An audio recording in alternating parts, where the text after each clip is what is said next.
তো আগের দিন আমরা তিনজনে মিলে বেরিয়ে পড়েছিলাম অন্নপ্রাশন বাড়ি যাওয়ার উদ্দেশ্যে। আর এখানে যেতে না যেতে আমাদের ট্রেন টাটা বাই বাই বলে তো চলে গিয়েছিল। আর যত কিছু হয়েছিল এই মহিলাটার জন্য, এনার জন্য আমরা ট্রেনটা ফেল করেছিলাম।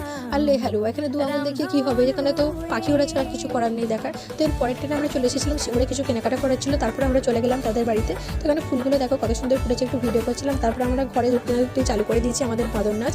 তো এই মেরামেরি হচ্ছে কালকে অন্নপ্রাশন।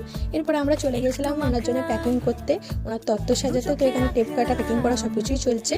আর এটা হচ্ছে নেক্সট দিনকে আমরা চান টান করে ঠান্ডার মধ্যে একদম রেডি হবো বলে চলে এসেছি দুটো শাড়ি নিয়ে। তো এই শাড়িটা হচ্ছে ইনি পরছেন আর এই শাড়িটা হচ্ছে আমি পরছি। তো আমাদের এটা হচ্ছে ফাইনাল লুক। আমাদেরকে কেমন লাগছে একটু কমেন্টে অবশ্যই জানিয়ে। এরপরে তো আমাদের কোনো কাজ নেই, তো আমাদের সাজুগুজু করলে ফটো তুলতে মন চাই। তো আমরা এখানে চলে এসেছি সাজুগুজু করে ফটো তুলতে। তারপরে দেখলাম এখানে ম্যাডামকে সাজানো হচ্ছে, সবাই মিলে সাজাচ্ছে।